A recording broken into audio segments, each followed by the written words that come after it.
Hi there everyone.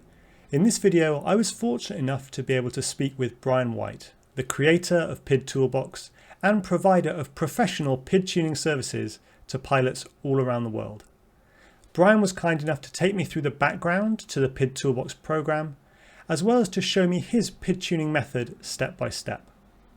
We were also able to talk about some of the challenges of tuning larger quads, particularly cinelifters, and to discuss how some of those challenges might be mitigated by better frame design in the future. I really enjoyed this conversation. Brian's a fantastically knowledgeable guy to speak to, and I hope you'll enjoy this video.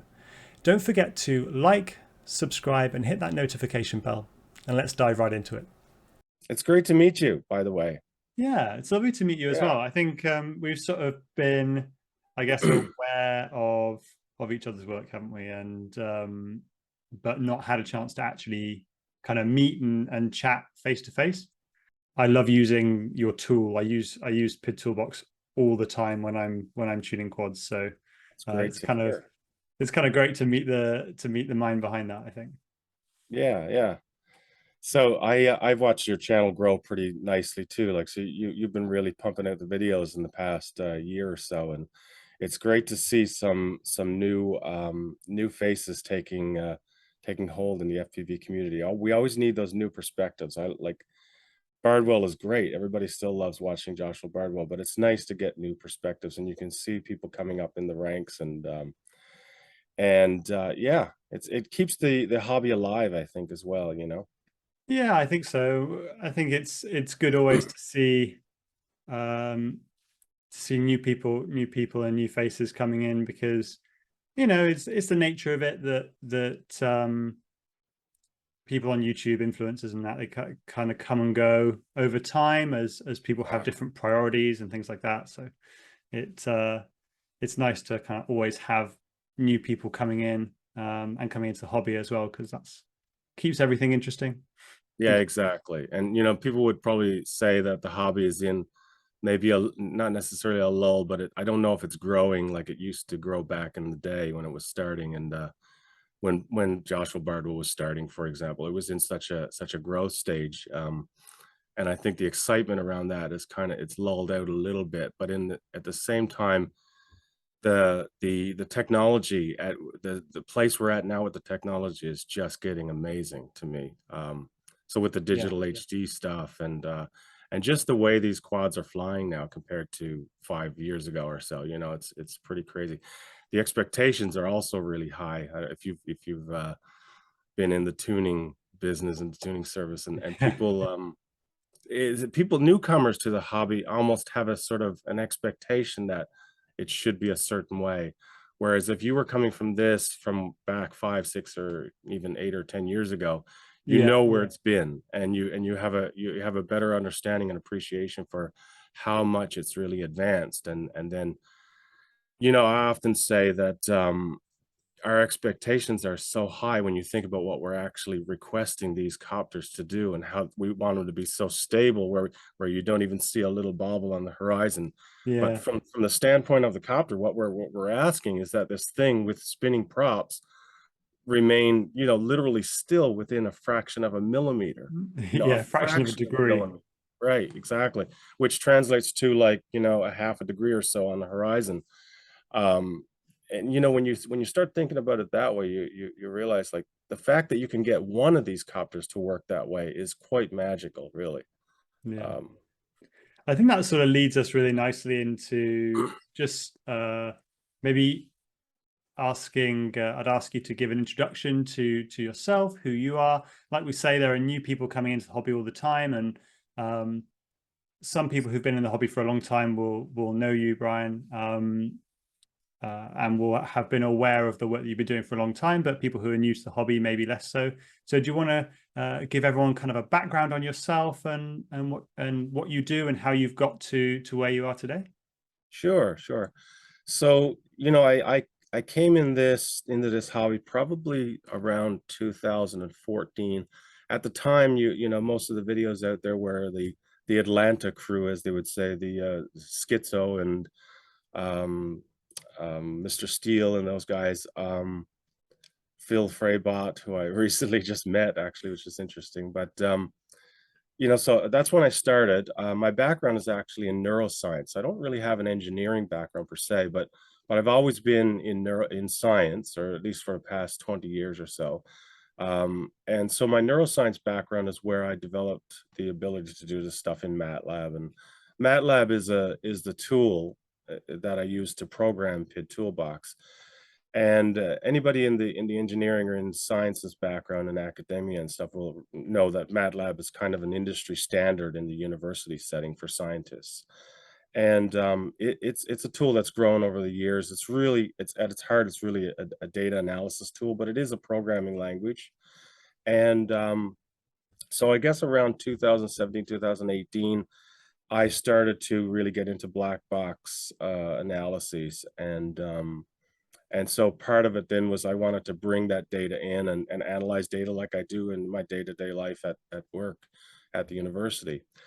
And so I just started building this tool for my own purpose, and then eventually it kind of made its way out, and I just wanted to get involved in the open source community and try to get integrated with the Betaflight group. And so part of that was, bringing this software out, and that's where I met a few of the Betaflight developers who latched onto it, and then I got brought into those little sort of private chat the Slack group where a lot of the Betaflight development goes on.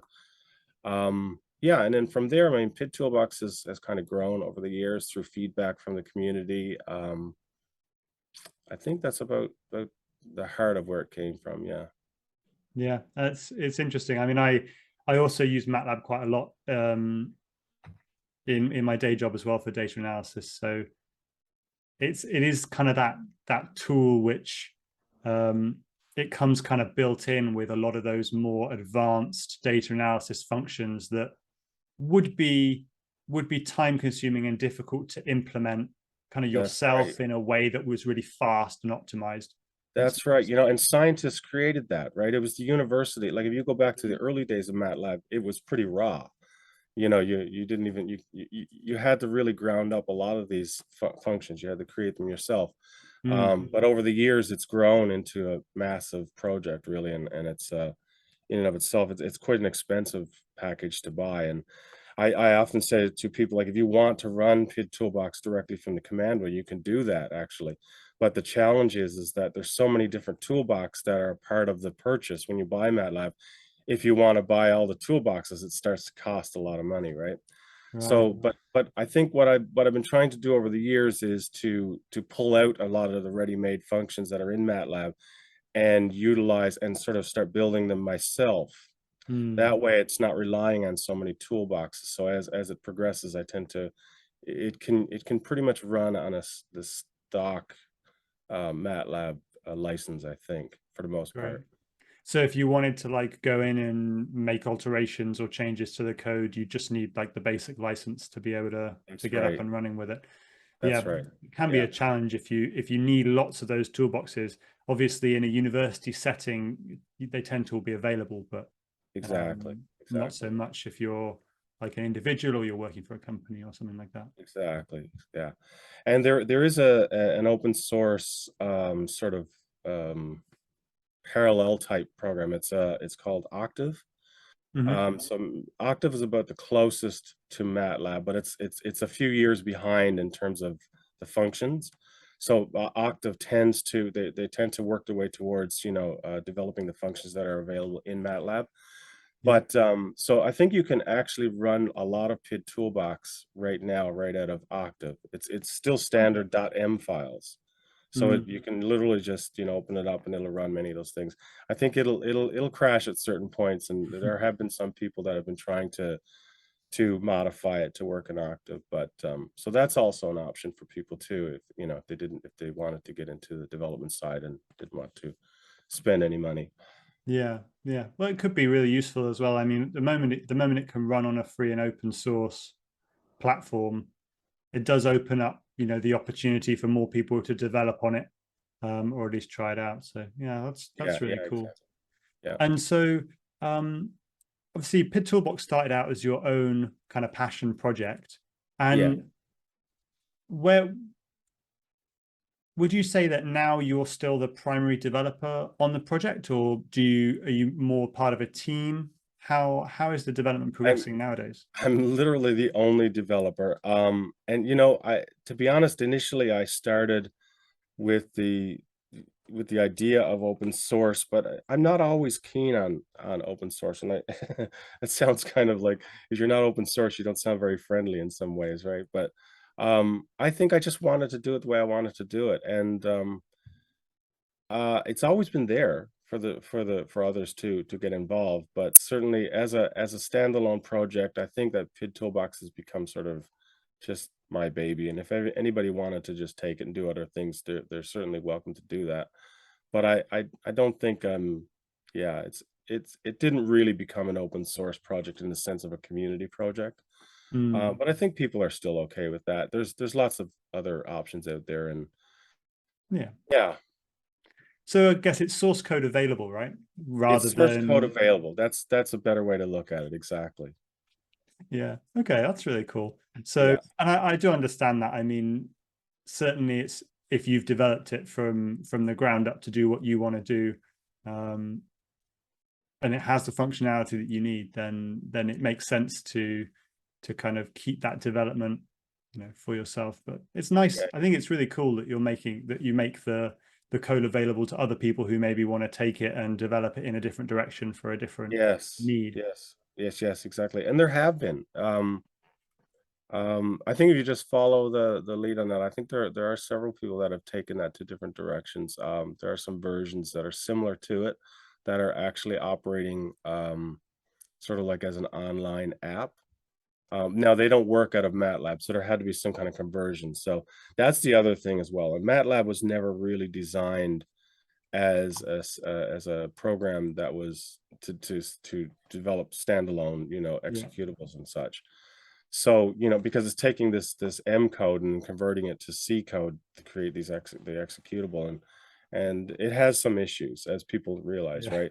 So I think in the going forward, maybe in the future I would be trying to move this towards some type of a JavaScript app or something like that. I haven't really gotten into it yet. Time is the biggest constraint there, and um, but yeah, that might be something that I'd look forward to doing in the future. yeah. I mean, certainly, it's if you want to run it in a kind of web environment. Um, I guess JavaScript is probably the way to go, or maybe Python also would Yeah, probably work. But yeah, it's MATLAB is sort of it's quite specific in guess what it's designed for, right? yeah, yeah. It's designed it really is a scripting, like it's a scripting language and a scripting tool, right? Yes, Rather than for building applications that you deploy. that's right. Well, interestingly, in the world of science, though, it's also used not just for analysis but actual experimentation. So the thing with MATLAB is obvious, as you know, is you don't have to compile, and so when you want to make little changes, you get to see the feedback instantly. Yeah. Compiling. I just started getting into beta flight development, and that's really challenging. I don't think people realize, like, if you've gotten into programming, the thing with debugging, right? Programming is all about debugging. So when you're doing something like graphics programming or analysis tools programming, you can get instant feedback. And the thing with MATLAB, it's literally instant. You can make a change and it runs and it crashes, and you can see why it crashes, or you can see the output of the data instantly and very easily. When you get into flight code, think about this for a minute. When you're coding something like Betaflight firmware, you Hmm. make a change in C, you compile it, Yeah. you put it on your flight controller, you take it out to the field, you get some data, and then you get some feedback. The feedback process is like so long. And that's what makes development really tricky, and I've really struggled to I mean, I'm really impressed with what the Betaflight developers can do when you start thinking about what they have to go through, and, yeah, so it's a very different world from the kind of programming that I've been doing in PID Toolbox, which is much easier in many respects. So Yeah, you can feedback loop make definitely advances is fast. shorter when you're developing in those types of languages, I think.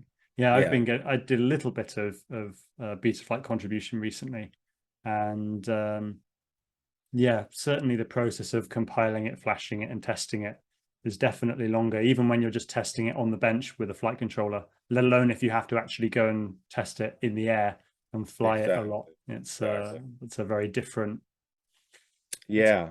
thing to try and do. Yeah.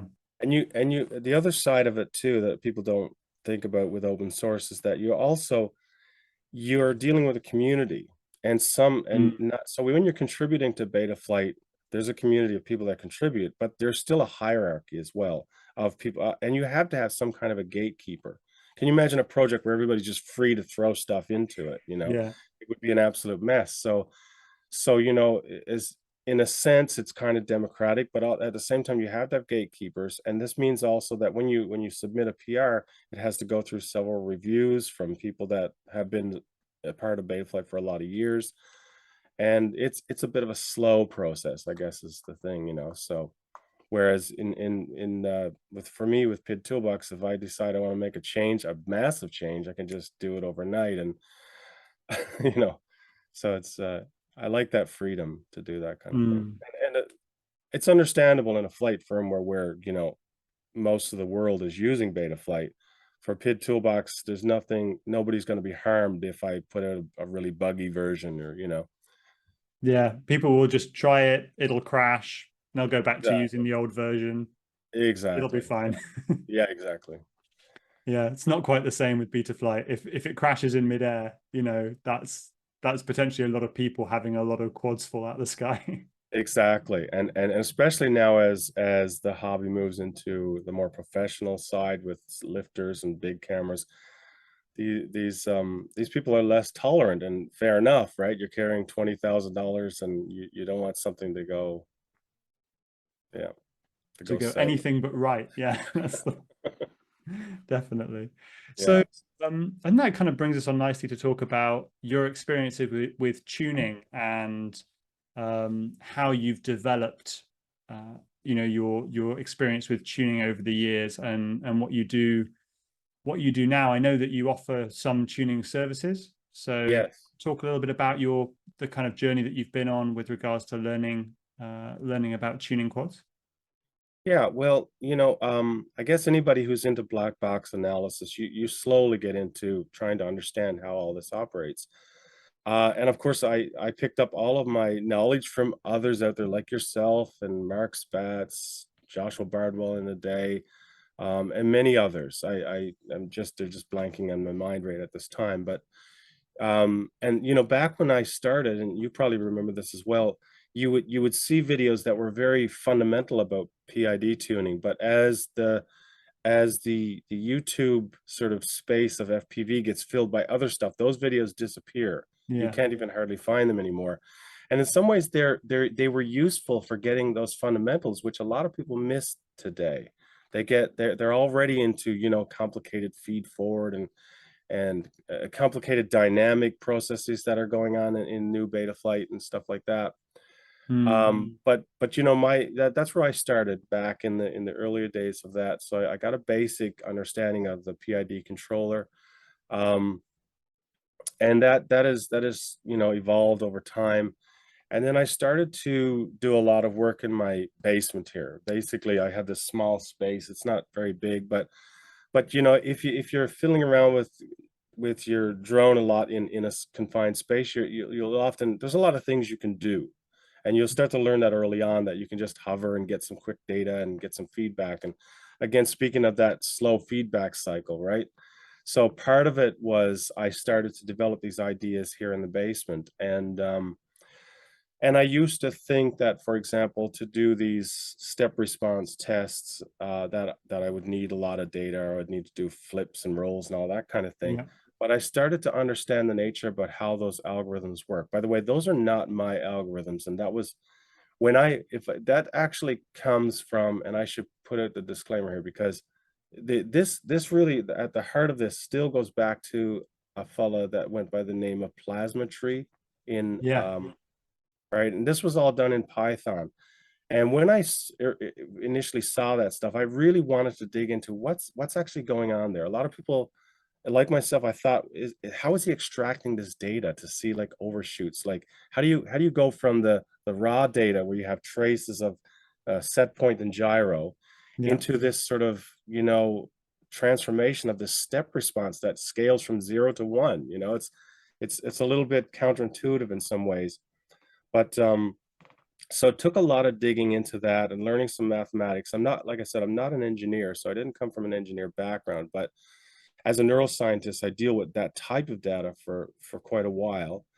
And so I really dug into what's going on there. And when I started to do that, I started to realize that what we're actually doing, what that process is doing is essentially deriving what's called the impulse response. And from an Mm. engineering perspective, you know, the impulse response is a kind of a function that describes really the fundamental property of a system. Um, from an engineer, the impulse response is like the transfer function in the time domain, Yeah. It's like the and so theoretical response of the system to a perfect step input, obviously, which just you a can never right. generate, but you Well, can yes, work out what it would be if you could have generated such a sort of instant step. right, right. But it's also ongoing. So it's not taking little discrete bits of the data. It actually is a kind of moving window that runs through the data, a Mm. 2-second window, and takes that data and then tries to derive the impulse response or the transfer function for that segment of data. So what is it? What would you have to convolve the input with to produce that output? Yeah. And it keeps doing that across the as it moves across the data and then creates multiple of these responses. So in a sense, it's a kind of average of Mm. what's happening across the data. But because it's ongoing, it's taking all of the data. It's looking at the shape of the input relative to the shape of the output. If you think about it, really, it's a little bit like comparing the spectral properties of the input to the output. And once those spectral properties are identical, really, the two are just tracking one another. They have the exact same slope, right? Which is critical when if you think about what D term is doing. I'm probably getting ahead of myself now. I hate jumping too fast with that, but the idea, in its essence, is trying to find out what function is going to allow you to have the output track the input with Yeah. the exact same slope. There's always going to be that delay Mm. in just a general PID controller, right? So ignoring feed forward for now, which is not a part of the loop, right? And so once you get a really good tune, what you'll notice in the besides in the step response, you know, you'll notice that the signal tracks up to 1 and then just sits nice and level, right? Yeah. No overshoot or undershoot, etc. But in terms of the traces, what you'll notice the way that's represented is basically two signals that are running really nicely parallel with one another. They almost look like a mirror reflection of one another that's just delayed in time, Yeah. such that if you just shifted them, they would sort of sit right on top of one another.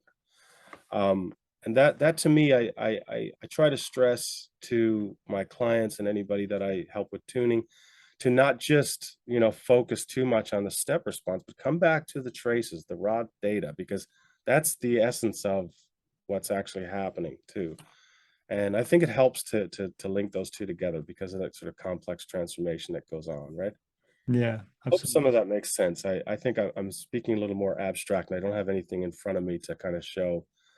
You know, being a scientist, I'm always most comfortable with data in front of me and describing. That's where I'm like, I don't like just I struggle with just trying to retrieve information straight from the brain and just have it come out through the lips just perfect. You know Yeah. what I mean?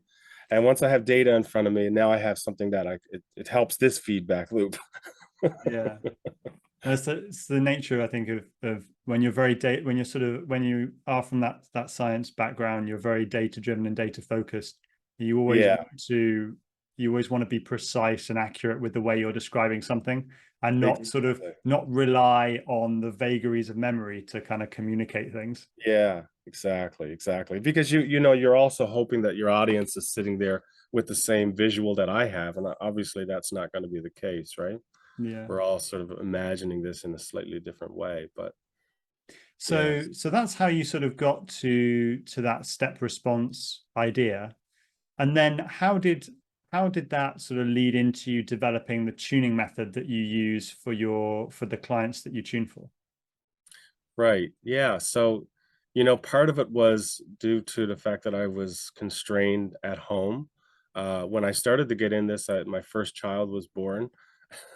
So, I didn't have the freedom to just go out and do what I wanted to do. And so I started to create the wonderful man cave you see here. Yeah, it looks amazing. LEDs, and I see Yeah, a, well, a yeah, that was in the especially for background. your show, actually, the LED. But this was something that sort of was growing over time. But and because of the constraint of not being able to get out, I started to just fiddle around with the drones and locally here, and then I started to realize what's the kind of minimum amount of input I need to get some reliable data. And I just started to realize that you can do a lot from just wobbling the copter around for 20 or 30 seconds. Um, I think a lot of people also are kind of surprised with that, but what they fail to appreciate is that it's actually not small sort of little movements, right? So if you put a set of goggles on and try this step response the way I Yeah, recommend it, you'd quickly lose orientation. Like so it seems right. like little tiny movements, but compare it, for example, to a typical flight. It's the magnitude of these responses that I typically do is pretty close to what people are doing in the race environment. It's slightly, Wow. obviously, more snap in the Mm, racers. They're going to have a lot steeper inputs, but in general, it's pretty close to that. And I think that's the thing that's mostly surprising to people. But if you've analyzed enough log files, you'll know that freestylers, for example, the log file looks like this with little yeah. movement, followed by occasional 1,000 degree per second, right? Flips. There's actually Yeah. nothing in Cool. between. Like they rarely hit 300 degrees per second. They're at like 100, 1,000, and Yeah. all the stuff. And if you look at the distribution of stick movement, it's actually like this, just right at the center, and then these things. So in fact, yeah, I think that we sort of, using the method that I developed, you really hit sort of that center range of actual pretty decent movement, right? Yeah. Now, Absolutely. it relies on the fact that the copter is a relatively linear system. Without getting into the complexities of the math behind that, the PID controller assumes that too, right? We're Mm, applying a linear methods to the control of the quad. And over the years, Betaflight has also developed many nonlinear parameters and features that can help deal with some of the nonlinearities, things like dynamic damping and TPA, stuff like that.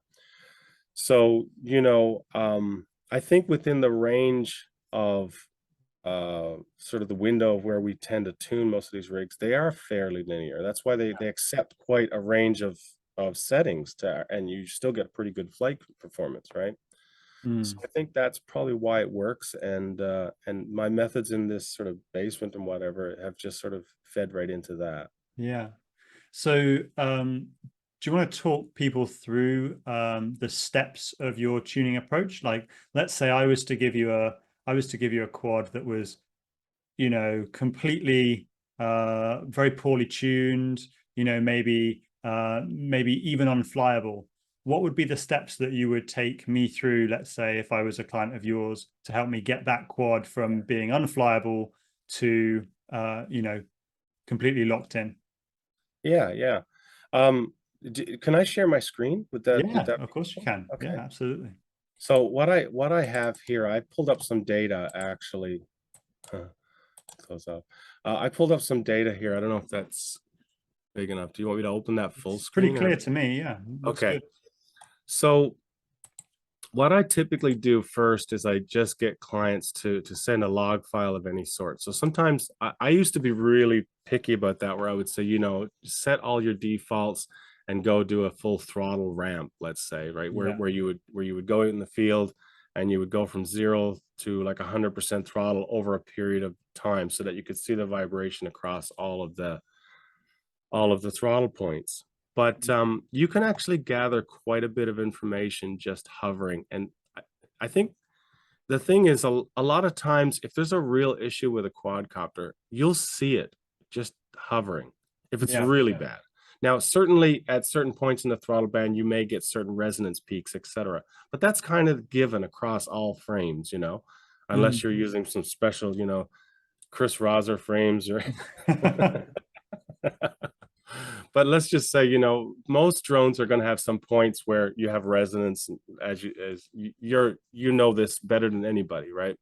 Sure. Yeah. So what I'll do often is just get clients to do a kind of hover test. I don't know if I have some data. I have some here on that. So for example, here is just a case where I started to hover the drone along here. You can see the throttle going up. Mm-hmm. This is the set point in red, and the black is the gyro. So I just hover along for a minute, and then I start wobbling it, right? And what I do more often than not now is I would go to the spectral analyzer. And I mean, the first place you're going to stop is right here at the basic two-dimensional plots. So if I were to plot something up like that data we just saw, you'd see something like this, right? And what I normally do is plot the pre-filtered gyro in the dotted trace and the post-filtered in the solid. Yeah. Right. Yeah. So this all looks fine, but what you can't appreciate from this, for example, is what part of this is a motor band or what part of this is a resonance peak, etc. So traditionally, we've often used this frequency by throttle. It's a very popular sort of heat map that a lot of people like. But I've been moving more towards this frequency by time because I think it's easier to see the motor bands. So I would go in here and I would take clients through this. Now, when you look at this, it's a little bit sort of overwhelming at first in what you're seeing, but the frequency is on the Y and time is on the X.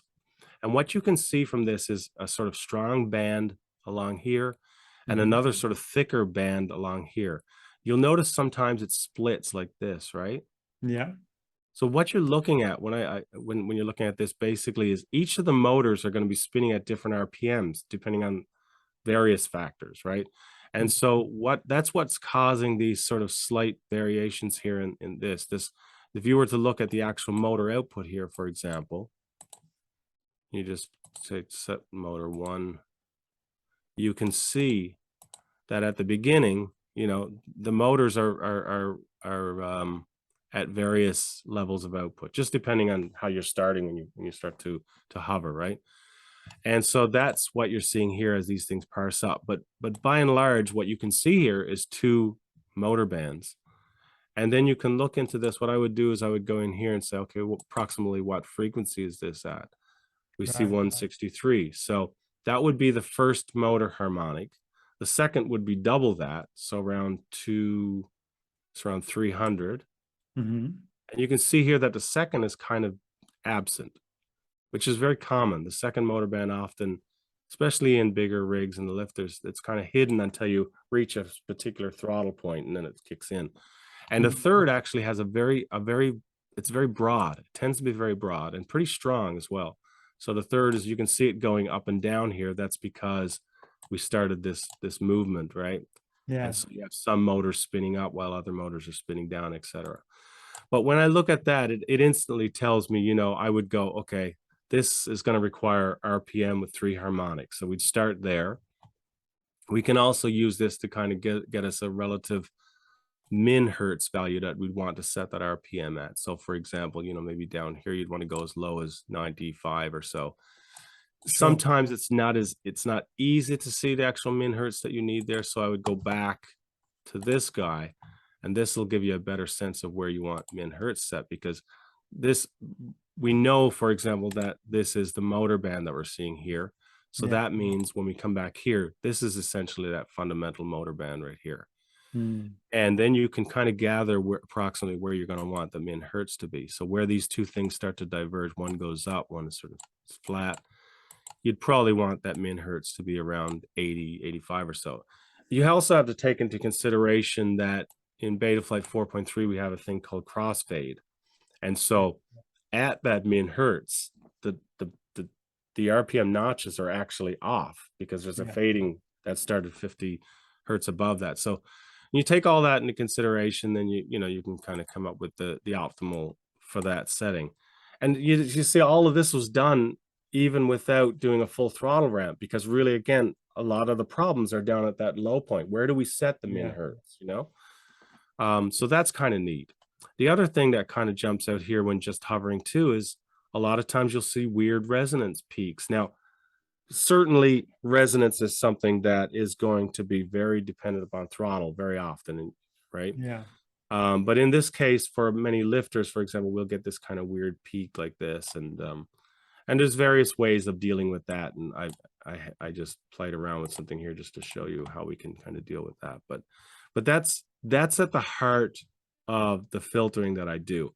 Now, when it comes to filtering, I don't stop there. So this would be sort of a base set for the filters. And Mm-hmm. from there, we would just go ahead and start the PID tune. But I think that filtering is something that you're always going to want to revisit. You'll get back out in the field and something when you get into the field, of course, there's going to be a whole lot of new dynamics that you're not really targeting while you're in the basement. Yeah, You're going to see things that might creep up that you didn't notice there. And so I always look at it that like there's never a sort of perfect straightforward path, to tuning. You're always cycling back at various points in the tuning process. mm. I think That's I think you, particularly true of larger quads as well, yeah, because with something small like a 3-inch or a 5-inch, the motor frequencies are much higher, so they're further removed from the flight frequencies. So you've got more of an area where you can put the filters in, yes, put the filter exactly, cutoffs in. But for something like a cine lifter, you do want the filters to be low enough to do a really good job of filtering out the motor noise, but also you kind of do want them as high as possible because your motor noise is only slightly above your flight frequencies. So exactly, that exactly. I would agree that it is worth revisiting that, particularly for bigger rigs, to try and find the optimum for the filters. Exactly. Yeah, yeah.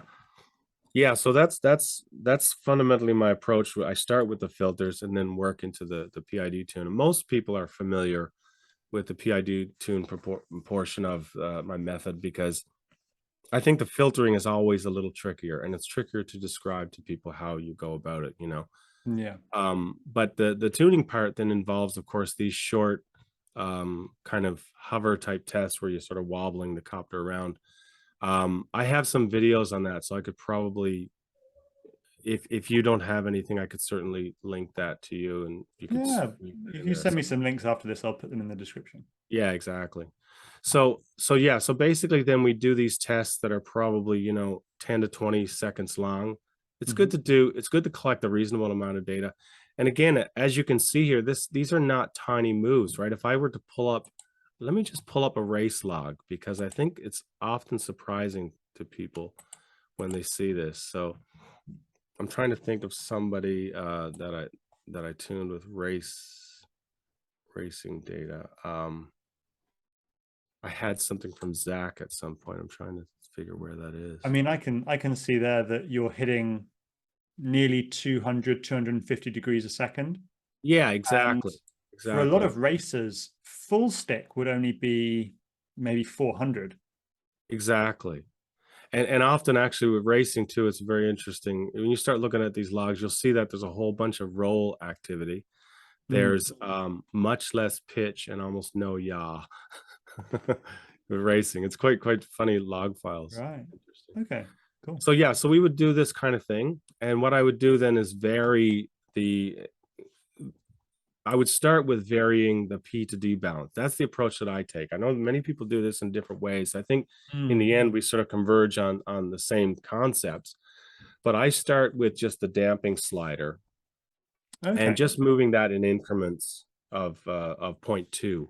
Now, what's key here though is the place where you start the master multiplier, because for some rigs, so if you have a very powerful rig, a very light, powerful rig, sometimes even the default master multiplier of 1.0 in Betaflight is already too high.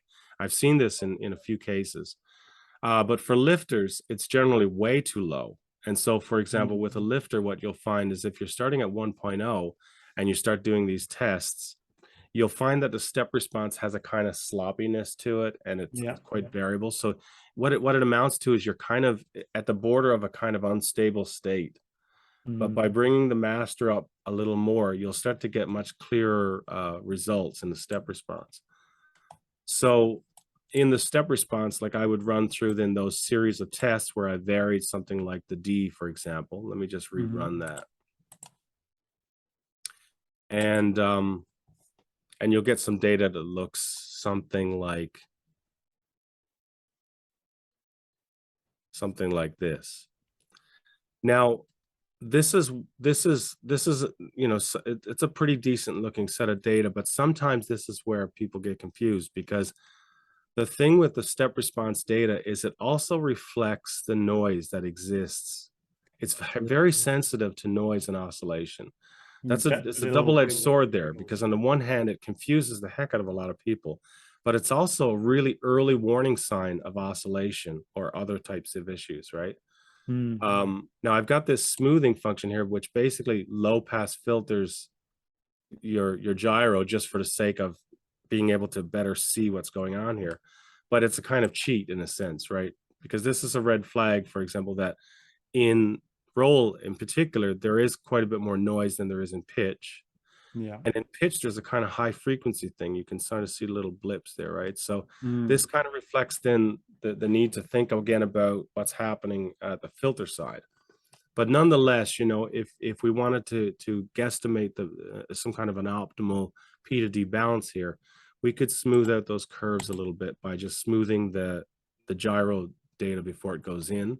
hmm And then these curves will tend to look a little bit easy. It's just a little easier to discern what's going on. Yeah. But just looking at pitch alone, it's quite obvious there, and we could zoom in on that if we like. But somewhere between, say, the orange to the blue are going to be all fairly valid P to D balance settings, right? Yeah, I absolutely. I usually mean, certainly I'd kind of be shooting for maybe the orange or the kind of light green there exactly. would sort of be what I would consider an optimum. But then I tend to lean a little bit on the side of a bit more P term Yeah, in general right. than more D term, just because I know that if I push the D term too high, then that eventually limits how much I'm able to turn up all the gains because of That's right. noise. And so if I'm sort of on the fence, I always go with a little bit less D term so that I can turn up all the gains a little bit higher in the end. Yeah, that's a good point. And it's there's a general assumption out there that the more D, the better the prop wash handling, but it's not always the case, right? It's certainly there's I think there's a bit of a play there between the latency of how fast the D term comes in, but also the quality of the D term signal itself. Yeah, So if the D absolutely. term signal is a jagged mess, let's say, so we look at D term, it's this blue trace. It's looking pretty clean here, but there are times, for Mm, example, when this could be just a jagged, for sort of generally noisy mess. And so the message being sent downstream then to the PID sum and then to the motors is pretty coarse, right? Whatever noise you have in D gets translated right down there in the motors. So it doesn't always necessarily lend itself to better prop wash handling, and yeah. it's a tricky thing, right? But Yeah. And in my experience, the best prop wash handling tends to be achieved when you've got the right PD balance and with higher gains on P and D absolutely, yeah, in the right ratio. That tends yeah, to give you the really great prop wash handling. Just increasing D, but without making any alteration to the P term, it can help a bit with prop wash handling. But P term is actually, I find, also really helpful in prop wash as well. Even though exactly. it doesn't start acting quite as fast as the D term, but it does contribute to helping keep everything stable, I think. Yeah, exactly. Yeah. So yeah, exactly. I think I agree with you there, and so that's where I tend to go. And once I get those balances set up, then I go to the master multiplier, and usually clients, that's where they see the magic happen as that starts to get bumped up to where Yeah. you need it. And it's again, part of it is they start to get that feeling of locked in. But besides the locked in, you'll also notice that the prop wash performance. Anybody who questions that, I would say, just try a test.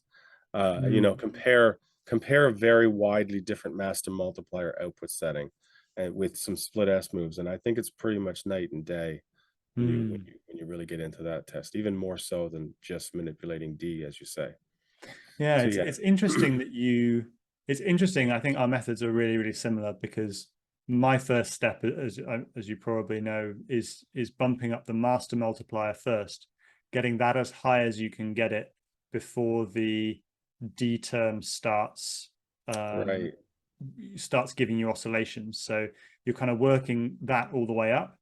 And then once you've got that kind of as high as you're comfortable with based on the type of flying that you do and the type of craft that you have, then I move on to looking at the PD balance.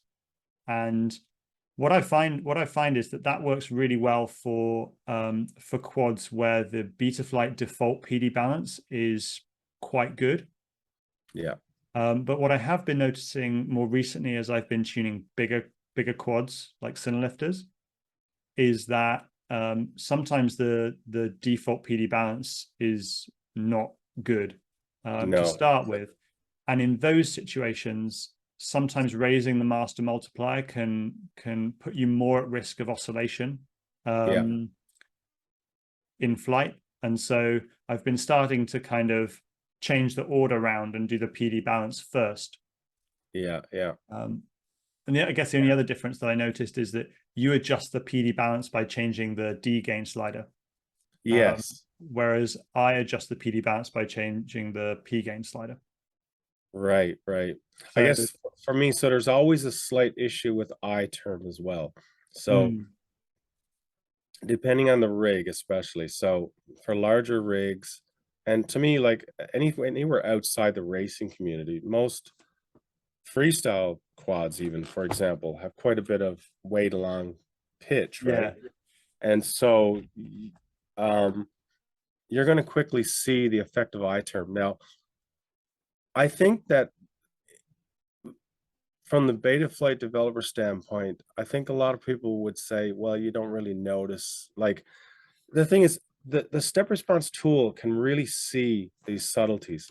I'd like to point this out because what you'll notice is that when you start with P and I, so I have I term turned down a lot. So you'll notice that in the methodology that I use, I try to bring I term out of the picture, and the reason behind that is because if you think about what's happening here, right? You have P term in green here pushing you into a movement, say.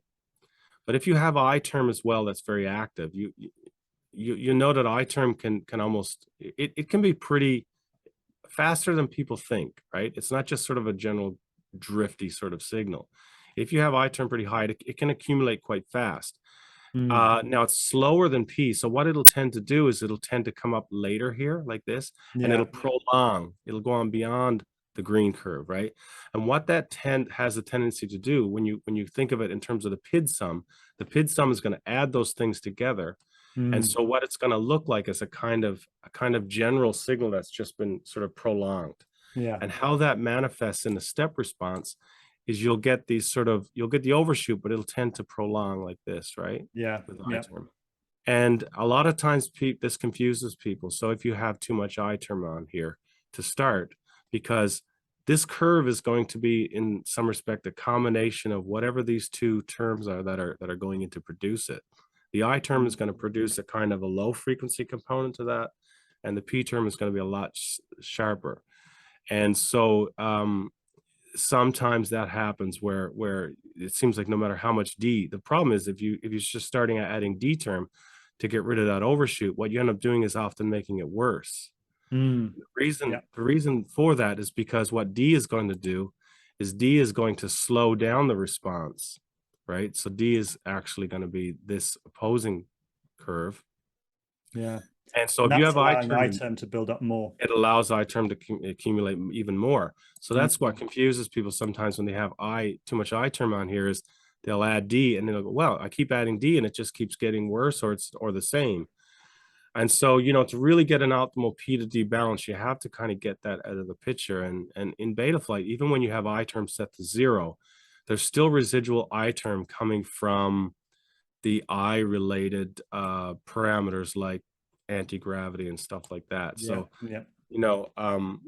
nonetheless, once you minimize it enough, I think you're safe as long as you have a sufficient amount of P gain in there as well. So again, that comes back to the point that I made earlier about if you start with the system at a very low master multiplier setting, depending on the responsivity of the system, like a lifter say, you'll tend to be in a kind of unstable space, and you need to bring that master up just in the beginning to get the thing Mhm. closer to the realm of where it should be, right? And Yeah. then you'll start to get responses here that make a lot more sense to you. So it's just something to keep in mind there. But as you said, there's many ways to go about this and still converge on the same point. Mm. Um, And the thing about the master multiplier and the PD balance is that there's no, you don't have, they're independent of each other. They're completely orthogonal. So you can set the PD balance and then raise master. You can raise master and then set the PD balance. You can move between one and the other, and they exactly. don't affect each other as long as you're making sure that you're only using one slider to change the PD balance, whether it's the PNI or the D term slider, and only That's right. and then using the Yeah. master to raise everything. Yeah, exactly. As long as you're within a stable space too. Yeah, Again, if your master is down, way down, you're in such an unstable state that anything, it's anybody's guess what's happening at that point. yeah, So there is a sort of window where you have to figure that out. And I'll notice that on bigger quads where people come with a 7-inch or something, and they're starting with the master multiplier 1.0 and getting a little bit ambiguous results and not sure yeah. why. And sometimes just tipping that master up before you start the series of tests can help you, or vice versa. I've seen these little, really powerful little 3-inch rigs, just insanely powerful. And 1.0, they're already getting oscillation and can't Yeah. understand what's going on. Yeah. So you have to play around with that. And the beauty of Betaflight, right? You have that ability to do those things now while holding everything else constant. I think that's just, That's the all benefit the of other sliders. firmwares are behind the times when it comes to that. So we've talked about master multiplier, which obviously is controlling your kind of D term noise. We've talked about PD balance. So how about iTerm? How do you go about tuning iTerm? That's a good question. I used to tune iTerm. I do less actual tuning of iTerm these days, and I know that sounds kind of weird, but iTerm has such a huge tuning window that the truth is, once you've tuned the copter, and especially once you get feed forward where it belongs, the gap between the set point and the gyro, just to give an example here again, I'll go back to this. Once you've, I have some feed forward tests here. Actually, I can show you that. So what happens is once you get feed forward where it belongs and the P and the D balance where they belong, you will find that the temporal lag between the set point and the gyro becomes so short that Mm, I term simply doesn't wind up. So you have such a wide tuning window then for I term that it becomes, I mean, in many respects, you could look at this and say, do I even need I term? I mean, mm, you need some of it or you'll get drift, but you yeah. you just need a certain minimal amount to get you to a point where this thing is going to be very nicely flyable. But then the window, once you've got that temporal gap between set point and gyro narrowed down from all of your other parameters, I term can go anywhere between, slider value of 0.05 to maybe 1.5 or even higher, Yeah. especially on smaller racing rigs. And I think this is where the racers in particular are find that with a lot of I term, it can really help with the cornering and that kind of thing. Mm, Now, I'm not in the race world, so for me, I find with the lifters that I just have a really good sense of where I can safely put it without bothering to actually look at the tuning. I have played around with the tuning of iTerm, but the trick is that it should be done last after the F is added. And then the problem, of course, is once you've added the F term, you can't really look at the step response tool anymore because F tends to over exaggerate what looks like overshoot in the step response. I mm. think it's happening because the algorithm doesn't deal well with the input and output when they are overlapping so much. So if the input and the output are really on top of one another, the step response algorithm starts to fall apart, Yeah, you know. yeah. So I would absolutely agree. I think maybe then it's the right thing to do is to talk about tuning feed forward first, and then we'll come back to iTerm, because I've been thinking a lot about iTerm tuning, and I think it's very different depending on the type of quad that you're tuning. So Yes. yeah, so how would you go about tuning feed forward then? What would be the next step? Right, right. So once I get the what I would do is first I would go through a series of PD balance, find that balance, and then start boosting the master multiplier. So actually, it's really interesting. I start with the top slider in Betaflight, the Yeah. damping, then I go right to the bottom. Mm-hmm. Now, in between there, I might do some tweaking of the pitch to roll, because you're going to gain some information about the response latency of your pitch and your roll axis, and you can start to play with that ratio right there, right? Once I get that set, then I boost the master until I start to run into some potential oscillation. Yeah. Actually, two factors I look at with the master multiplier, whether whichever comes first, oscillation, or you're not getting any more actual response, like the latency doesn't go down. So Mm. if you don't, if increasing the master doesn't reduce the latency anymore, there's nothing really left that it's giving you. The motors are at their max the output, you know. Yeah. So at that point, I would stop with the master, and then I start to go with feed forward. Now with feed forward, I would basically do 2 or 3 tests that are kind of like these wobble tests again, but I would look just directly at the traces themselves. And the question I ask is this, right? If I think at feed forward 1 there, I believe that's okay, I believe that's feed forward at 0.5. Here's feed forward at 1.0. So basically the question I'm asking is, I would zoom in on the traces and ask myself, is the relationship between the set point and the output, the gyro, is it sort of maintaining this parallel relationship? You see the way that the red and the black sort of mirror one another. So if we go back, for example, to the master multiplier test, you can really see how nice and parallel they are. Because I think this is really the essence of a true nice P to D balance, right? Because if you think about what what the D term is doing, it's you have P pushing into the movement, then you have D, the kind of like the I often use the analogy, P is like the spur on your heel to kicking the horse into go, and then the reins are your D term slowing it down, right? Yeah, And when you have this sufficient push and pull, you have tension on both sides of the controller, so to speak. yeah, And the more tension you have between those two things, the more parallel this output is to the input. In other words, the D really is there to kind of say, look, are we coming in too hot? If we're coming in too hot, we got to slow you down, right? Whoa, Nelly. You know, and so you have this, the more you see this nice balance between P and D, the more you'll find that you have this nice parallel relationship between yeah, the signals. Okay, so once we're there, what we don't want to happen when we add feed forward is we don't want it to disrupt that. And so besides just pure overshoot, let's say, the other aspect of what can be considered overshoot is really what's happening to the slope of those signals. So when you look at this, for example, this is, I think, feed forward at 0.5, you can still see it's pretty good, right?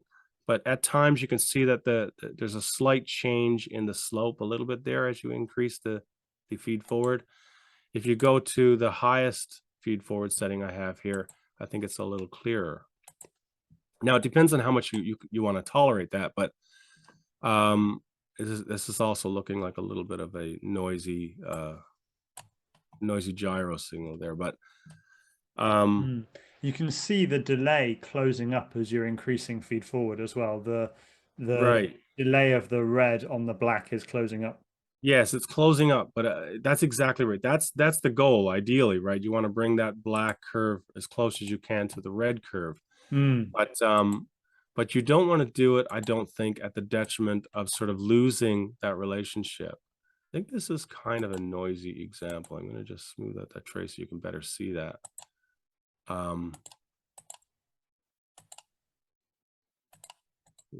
It's really interesting looking at feed forward with these types of logs where you're doing these kind of wobbles. in the Yeah, because when I tune feed forward, I tend to be looking at the start and end of snap rolls and snap flips.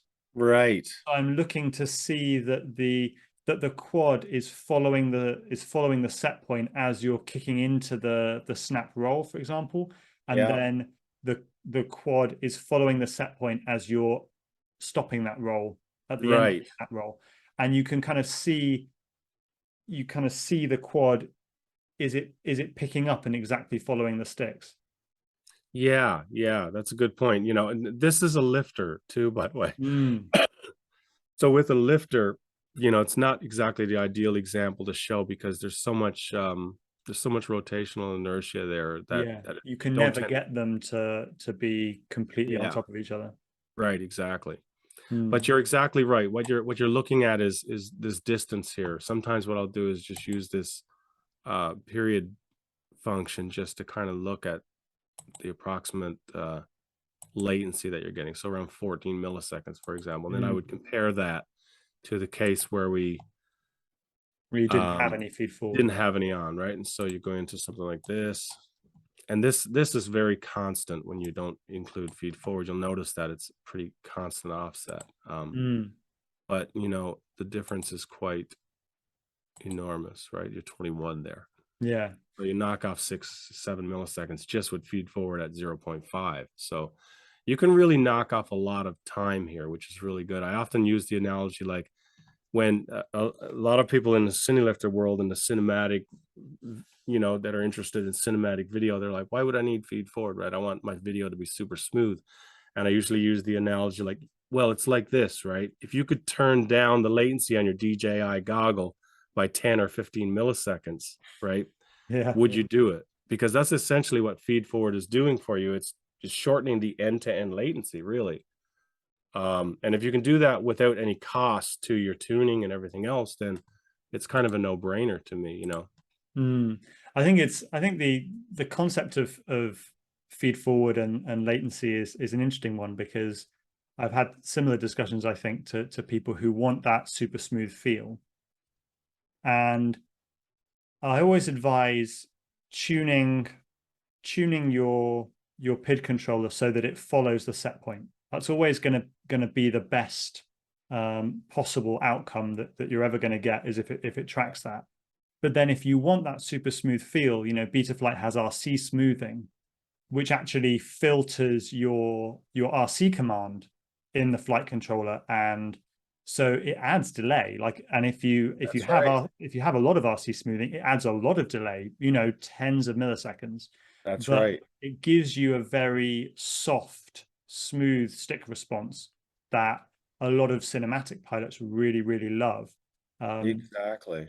and so you have that strange combination of a lot of feed forward, which you would think would make the quad very snappy, but combined with a lot of RC smoothing, which smooths everything out. And I find that taking that approach, because you gives you a much more consistent result in the end, because Yeah. you've got a quad that is tracking the set point really, really well, and the smoothing on your sticks is being done in a filtering stage that's very, very consistent, and so you kind of get the best of both worlds. And Exactly. you also get a quad that is very, very responsive to gusts of wind or turbulence or anything like that in the air, which often you wouldn't have if you tuned it to be very soft for the stick response. So Yeah. yeah. Exactly. That's a good point. That's something I also mention to my clients is that, you know, what we do on this end, you'll notice that in these traces that the set point, which is red, is very smooth, right? So I Mm, agree with you. I tend to smooth the set point a lot for cinematic stuff. And of course, there's going to be a big latency loss because of that, right? Because you could yeah, imagine that your actual set point, your actual RC input is back here somewhere in these nice, this ugly square wave sort of yeah, steppy input. Then we add all this smoothing that delays that.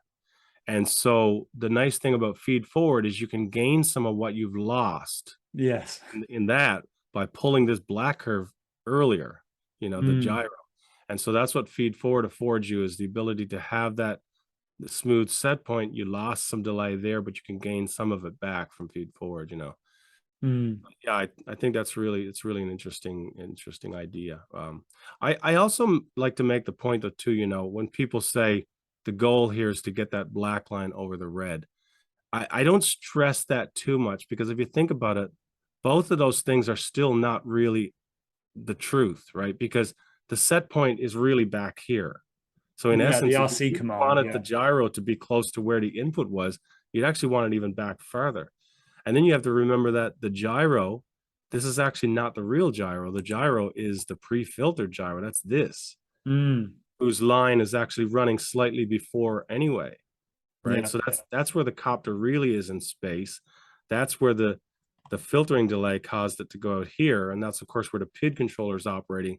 But still, the gray line, and if I were to filter that gray line a little bit, you'd be able to see how it looks. So we can do zero phase filtering after the fact. We can't do that, of course, in Betaflight, but in offline, now you can see that there's our filter, pre-filtered gyro right here. You can see the actual filter delay. So again, that's the reality of closer to where our copter is. And of course, we even know it's not really there. It's probably a millisecond before that, because you have some internal filtering as well in the copter. So, so when you start taking into account all these things, the goal of sort of lining up the black line with the red is kind of artificial, because it's not the reality in either case. That's that's not the actual timing of the input, nor is that the timing of the actual output. Those are the things that are, so. But So, I guess I don't worry too much about. If you have a similar amount of filtering on both, like you have some filtering on your RC command and some filtering on your gyro, then if you can get them to somewhat line up, then it will depend obviously on the amount of filtering you have on the two signals, like where they actually lie, I guess. Yeah, exactly. But I guess we'd probably always expect to have more filtering on the sticks than we would have on the gyro, right? Because yeah, exactly. I mean, for lifter guys especially, because 95% of them are still running Crossfire, and they're running Crossfire 50 hertz, or they should be, because they're carrying a Komodo, right? So they usually they're by default they're set up in dynamic mode in Crossfire, and completely unaware of it, So by the time they actually get set up in Crossfire 50 hertz, there's quite a bit of lag there. And then when you add the filtering, so it is a bit of a downside to all of the lifters. But then you're dealing with rigs that have pretty slow response characteristics anyway, and it's a trade-off, in that world. But and that's something that I have conversations with people who are used to tuning 5-inch quads, or have watched tuning videos on 5-inch quads, and are like, now they're trying to tune a Cinelifter, and you just have to bear in mind that there's a lot of things that you can't tune out with a Cinelifter, particularly if you're trying to tune a Cinelifter but you're running rates of 700 degrees a second. Like the quad can't keep up with that, with those inputs. It's just no way. It's just too big a system. And I don't know if you find this as well, but I found that one of the things that I've told people that's really helped them is just turn your rates down. Absolutely. Run 300 degrees per second on your rates, and suddenly they're like, oh, the everything looks so much nicer, and everything feels so much better.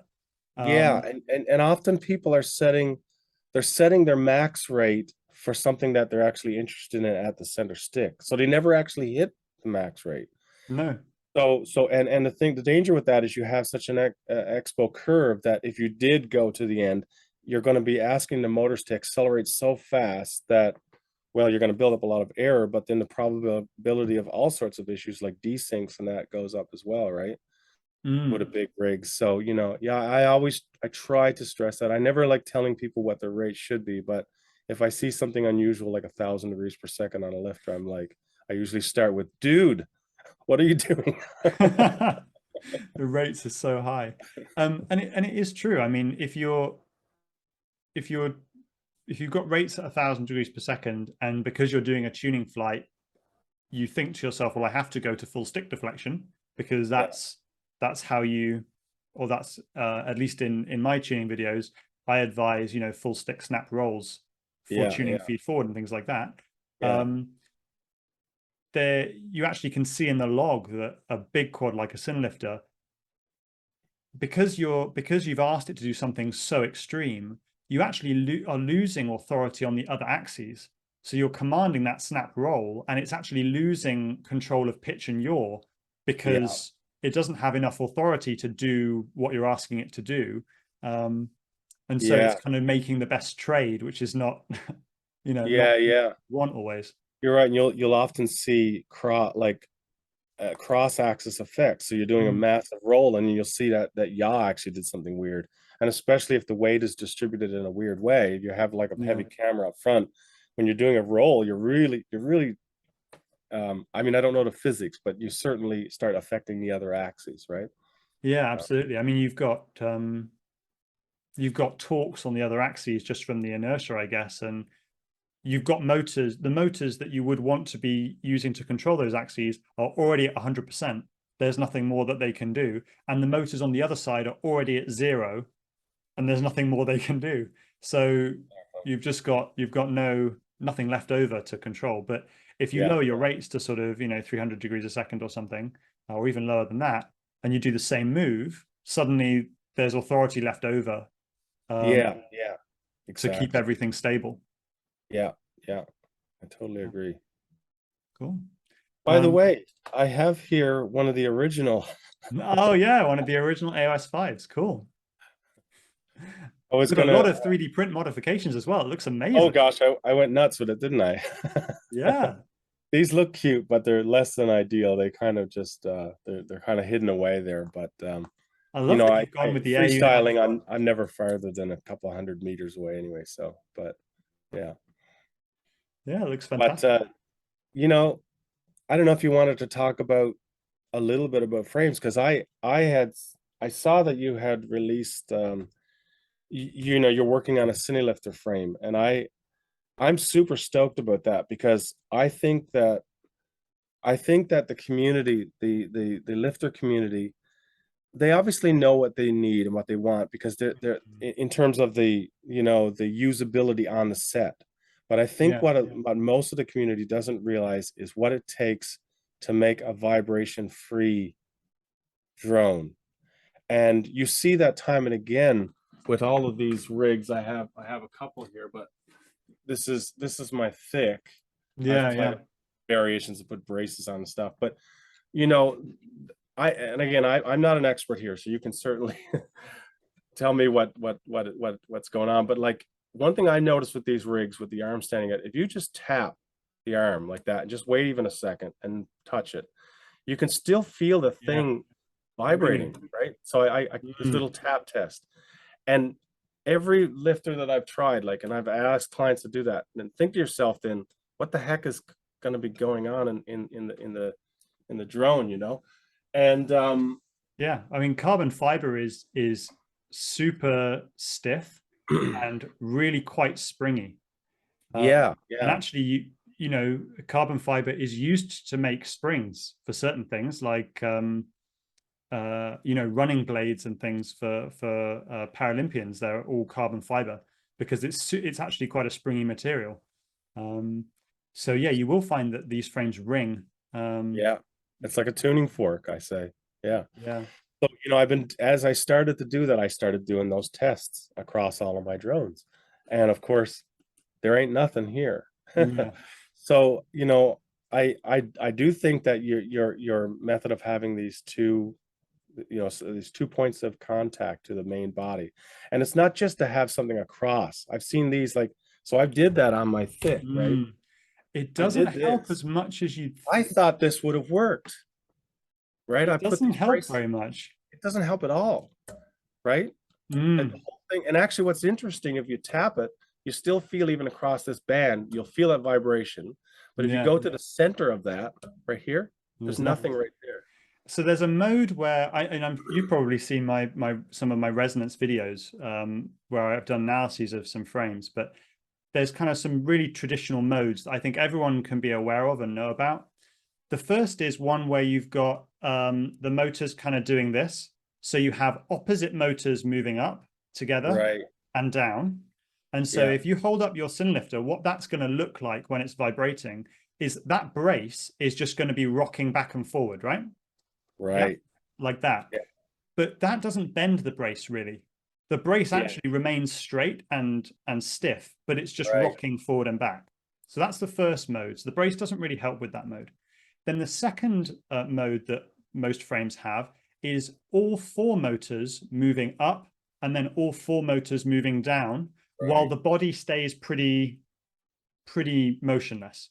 Right. So Right. again, if you think of like the brace there, it's not moving very much. The brace is just moving up with all the motors and then down with all the motors. And so you're Right. not getting much benefit. And then the third mode, which can be particularly bad for sin lifters because of the way they're designed, is where the arms twist. Right. So you have the motors kind of twisting on the Yeah. end of the arm. Yeah. And And you can actually feel that. Like, yeah, yeah. and So, that can be a particularly bad one because it couples really well into the gyro. So the gyro will pick that up really well on roll and pitch. so why is it, so if I actually instead, so this is, I've been playing around with these tests. So if I actually hold one arm like Mm-hmm. that, okay, just holding that arm, it's gone now. Yeah. So it relies, the tuning fork sort of relies on the others to have that freedom to move. Like it's Yeah. actually stiff there now. When you're And holding I the started arm, playing with things you're like putting tape around here, and that nothing works because it's kind of happening at the crux there, I guess. But I yeah. thought So that was actually, really, it depends on the design, but often you see the whole arm bending, and when you hold it, when you hold um, the arm tries to bend, but because it then has to push your hand out of the way, that absorbs an enormous amount of energy. So it just you're damping it effectively by doing that. right, right. And I played Yeah, around with incorporating damping materials and constrained damping layers on the arms. And what I found is that they work, but you have to add so much of them to have any meaningful damping effect that it becomes a bit counterproductive. right, right, right. So, so the Yeah, approach that I take with all my drones now is to be aware of the resonant modes and just try and move the frequencies higher and separate the frequencies apart. So you'll see, and people kind of have seen with the analysis of my frames that the resonant frequencies still exist, but they just happen at higher frequencies, yes, and that the frequencies are spaced further apart. So the closer the frequencies are together, the more they tend to feed off each other. right. And you get energy transferring between the modes, which can cause problems. So So that leads me to another thought on this is that, even, and this is where a lot of people get confused as well, though, even if you filter it and you can filter it, it doesn't necessarily mean it's gone. And yeah. that's the critical thing, because a lot of times they'll say, well, the filtered gyro looks great, but the reality is still the unfiltered gyro. That's what's still currently happening. And so sometimes, it's still not going to help with getting that nice, smooth, cinematic footage. So, the frame design, I still think is really at the crux of all this. And I haven't seen many people, except for yourself and a few drones that are out there that are really trying to tackle this. For the most part, a lot of the lifters are still dangling 9-inch arms off the side of the drone, so Yeah. I'm wondering then why why it's vibrating. So And with a sin lifter, I mean, as well, the mass of the motor that you put on the end of the arm, because you typically have two motors often, there's a lot of weight. And so that also makes the whole thing a lot worse. You've got a very long arm and you've got twice as much weight on the end of it as you would have for a typical 7-inch drone or 8-inch drone or 9-inch drone. yes, exactly. And that Yeah, also so I makes the just started resonant to build an frequencies a 8-inch lot worse. version.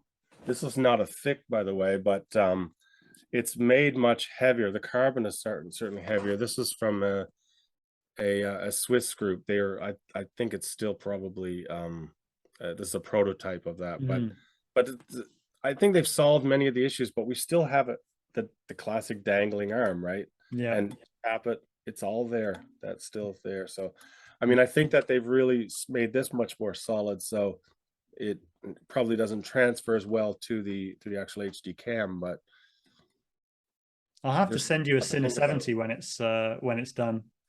Yeah, When I'm it's very kind of out of excited about it. prototyping. It's still somewhat in beta, the Cine 70, but Yeah, yeah. yeah, it's going really well. Do you know Quad Standard Labs? Uh, Troy uh, over at Quad. yeah, yeah, Troy, yes. Yeah. So yeah, working with him on it, and hopefully we're going to have Nice. a kind of QSL version of the Cine 70 that he's going to be building up. So That's awesome. I'm excited to see that. Yeah. yeah. Yeah, I'm excited for that as well. Have to get you one when it's ready so that Oh, you can see man, you that can would be help with the amazing. tuning of it. That would be cool. Yeah. Yeah. So I was going to ask, out of all of the quads you've tuned, what would you say has been like your most challenging uh quad that you've had to tune?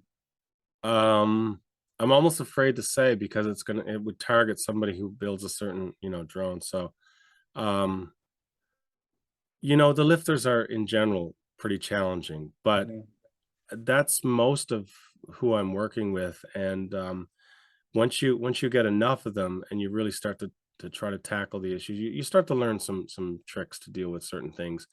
Mm. I'm ultimately waiting for the awesome frame. I think I know that there was a recent one put out by the Cinequads Yeah. QAV Pro sold by Get FP. That's a beautiful frame. It's really, really awesome. But outside that, there's still a lot of stuff out there that's not that great. And Mm. people struggle with it and they just don't know, and it's really unfortunate. They come to me and I do what I can, and in some cases I'm just like, I wouldn't have bought that, and Yeah, that's yeah. the challenge. But it's not a hobby. These are people that are trying to make money from these rigs. So obviously, when there's money involved, they want the best of the best, and so Mhm. you got to be willing to pay for that. And there are those options out there now. The Cinequads is probably one of the more expensive ones that's out there, Oh but yeah, I certainly mean a nice it's rig. definitely pro pricing that thing. I mean Yeah, it's tremendously expensive yeah, for just a frame. It's yeah, $1,000 or something. It's just for the frame. yeah. It's quite a bit. Um, but again, for that side of things, if I was making money and doing that kind of thing, I would just go for whatever is needed. If the jobs, if the jobs request it, if you're out there, some people are saying they're making $3,000 a day or something on these jobs. If you're lucky enough to be in that side of it, Yeah. certainly you want the best of the best, and you want a few of them. So, but not everybody is there. There's a lot of people that are coming into the city lifter world, and they're more moderate sort of scale, Mm. and so yeah. Yeah. So Sometimes sometimes, it's like amateur professional, they're yeah, content creators. They want something that's better than a GoPro, but yeah, yeah, not exactly. all the way up to, $5,000 or $6,000 camera and 10 or Yeah, $15,000 lens. yeah, and and all of this is coming from, it's evolving out of our hobby grade point. That's where it came Mhm. from, the hobby grade stuff. And um so if you think of it that way, we're lucky that these things fly as good as they do. Yeah. um Absolutely. I think it's very exciting. And I think that as these types of shots that are just, I mean, everyone I'm sure who's flown FPV has seen films like Ambulance by Michael Bay, where you can tell immediately. My partner who doesn't do anything with drones can already identify an FPV drone shot in a film, in a TV show immediately. It has such a unique look that you can't exactly. get any other way. Um, Yeah, and you can just look at it and you go, yeah, that's an FPV drone. Nothing else creates a shot like that that's that dynamic. And I think that yeah, as more exactly. people become aware of this, it's got to only be good for the hobby because people are going to want to experience the sensation that you get while you're watching that film. They're going to Yeah, want to experience that sensation in real life, you know, flying it themselves. I think certainly Yeah, that's what I exactly. would imagine. Yeah, yeah. I find it super exciting. I find it super exciting watching the hobby grow like that, the community grow like that, and seeing it in film and stuff. I think it's quite amazing. Yeah, and the fact that it's kind of, as you say, it's grown out of that and come through. Um, Yeah. I think it bodes well for the future, even with all of the different challenges around regulation all around the world. I think that it's still something that people are going to really want to do going forward. So Yeah, I hardly pay attention to the regulation stuff. I see the remote ID thing going on in the US, and in here in Canada, I still think that FPV is just gonna remain so small that we're just simply not on the radar of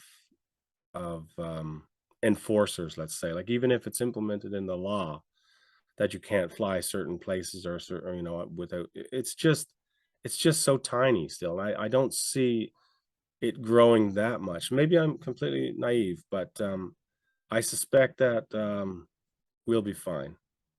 yeah, I hope so Hope as so. well. I mean, certainly flying in the UK, I've had I've only had one occasion where I've had a run-in with the police while I was flying my drone. Oopsie. No, no, you'll love this one. I was out flying my drone in a Yeah, field, and the police came over and they said, "I'm really sorry, sir. Would you mind not flying your drone?" I was like, "Yeah, of course." I landed, and they said, and then I yeah. took my goggles off, and they had an enormous drone, and the only reason they wanted me to stop was that they wanted to put up their drone and go and look for someone who had gotten lost. I had the same thing happen to me. That's fascinating. I had something similar. I was in a field that we always go to, a big park, and a guy came over to me. I thought, well, hey, this is a great opportunity. I could help you guys out. But he said, no, we're going to launch a drone over here. We're looking for some runaway criminal or something. I don't know. It was just Yeah, decided to go into the park. But yeah, that was my only experience with that. But yeah, it's yeah, it's exactly right. I think it's still kind of you know, the most people that come by are usually just super curious. It's yeah, never a negative associated with this. Um, not nearly as much as I used to get when I flew like the DJI type things where I'm kind of looking up constantly doing this, right? You look so unprofessional. People go, "Hey, you know, what are you doing over there?" Right?